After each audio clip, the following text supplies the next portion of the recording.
We interviewed those individuals, and after releasing them and after clearing them of being suspects, they faced scrutiny, they faced threats. We asked the public to be patient with the investigative process. These individuals were not suspects, they were people of interest. We ask that you do not impose into those people and that investigative process. They don't deserve that harassment for being subject to that. I'd like to thank all the investigators that are involved in this. They have worked around the clock.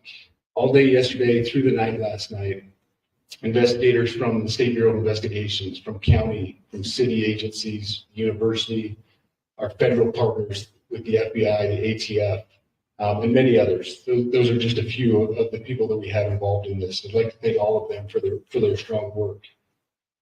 Through all that work last night, we were able to make a few breakthroughs.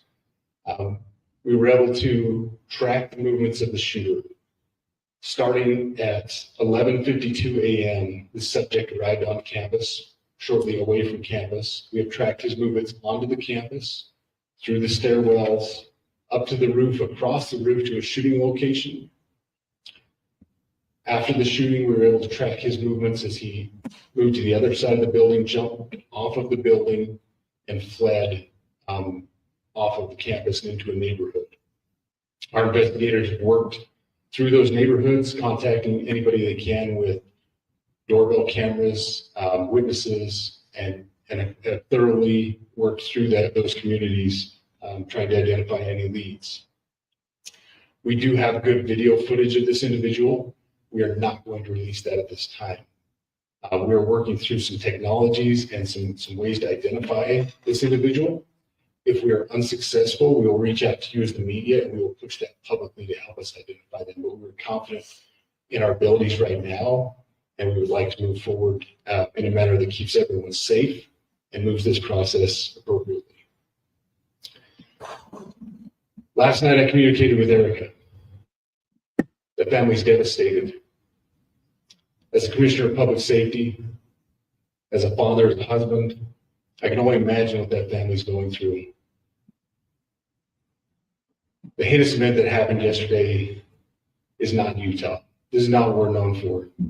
Over the past several weeks, we've seen the state come together to help families in mourning, come together as a community to show what Utah is known for a state of character, of service, of camaraderie, of a neighboring feel.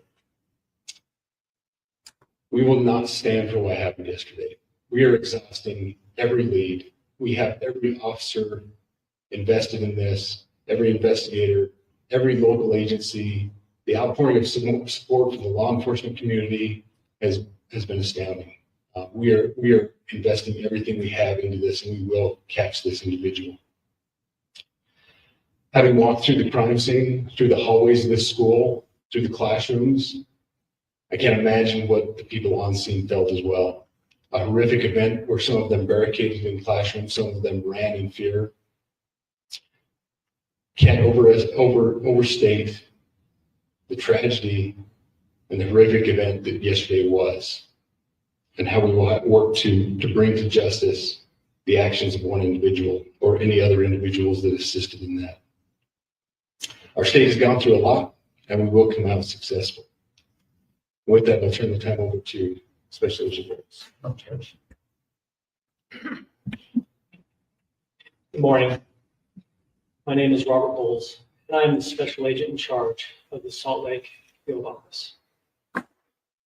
Following yesterday's tragic shooting of Charlie Kirk, FBI agents have been working around the clock in coordination with our law enforcement partners. We are and will continue to work nonstop until we find the person that has committed this heinous crime and find out why they did it. This morning, I can tell you that we have recovered what we believe is the weapon that was used in yesterday's shooting. It is a high-powered bolt-action rifle. That rifle was recovered in a wooded area where the shooter had fled. So the FBI laboratory will be analyzing this weapon. Investigators have also collected footwear impression, a palm print, and forearm imprints for analysis. I understand there are a lot of questions about motive. I assure you that all leads, tips are being fully investigated. As of this morning, we received more than 130 tips. We thank the community for that. The FBI has brought every resource to bear, and we will continue to do so throughout the course of this investigation. The FBI's mission is to protect the American people. It's to uphold the Constitution of the United States. Any attack on the First Amendment is an attack on the very foundation of our democracy. That is why we will relentlessly pursue this case and the shooter until we find him. We also continue to grieve with the family and the community. It's our community. If you have any video or images from the shooting, we ask you to please submit them to our digital media tip website at www.fbi.gov/Utah Valley Shooting. You can also call the FBI at 1-800-CALL-FBI. We truly rely on the public's help in these types of cases, and no tip is too small or insignificant. Thank you. Commissioner James Matthews from Guy News. Can I ask about shooter? There's clearly information about him or her. You say you're confident at this stage in terms of tracking down who they are. Can you talk to us about their movements, their demeanor? Do you think it's a man? And also, can I ask, what were the security arrangements in place? Was that roof being monitored? It's a question many people will have, particularly after the pop. So what I'll release about the suspect is suspect blended in well with a college institution. We're not releasing any details right now, and we will soon. But right now we're not. But that individual appears to be of college age. We are confident in our abilities to track that individual. If we're unsuccessful in identifying them immediately, we will reach out to the public's help and the media's help in pushing those photos. That was a new development overnight, working through the night, studying those cameras. So that's something that's new and that we're working through right now. As far as the security, I cannot speak to that. Neither the Department of Public Safety nor the Federal Bureau of Investigation was involved in the planning or security of this event, and that'll have to be a question later for other agencies. Let's lay to the charge. I wanted to ask you, you mentioned that you found the gun in a wooded area. Do you believe that the suspect could be hiding in the woods? And is that suspect possibly still in this area? So that's a good question, and it's a question that goes to the safety of the community, right? No, not in those woods. We walked through those woods and secured it.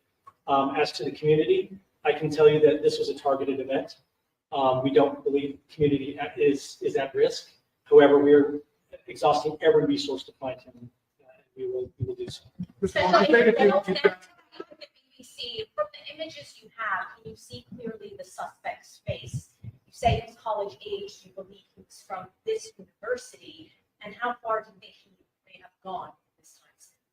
So I can't comment specifically on his face or any details such as that, as it's continuing to be a part of the investigation, and again, we'll release that shortly. However, we're doing everything we can to find him, and we're not sure how far he's gone. And you do believe But you that? have an image of his face? We have images of the.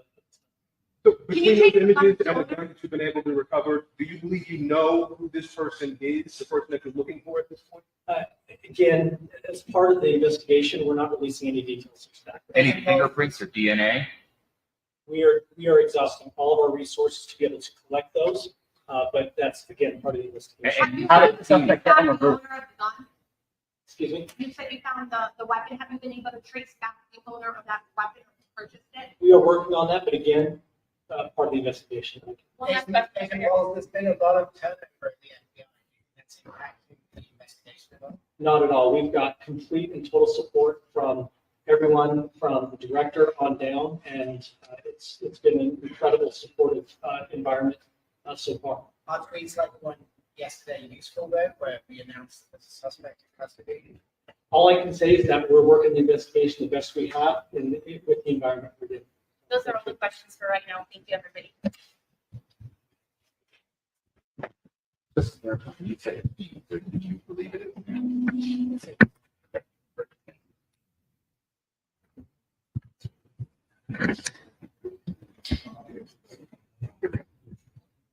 It was better than I thought it might be.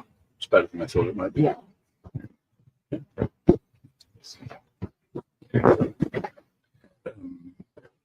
What am I doing? Right now, we will have the live thing, but we have.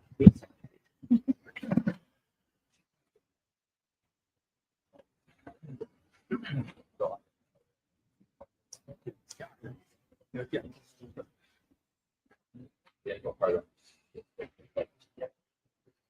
And, yeah.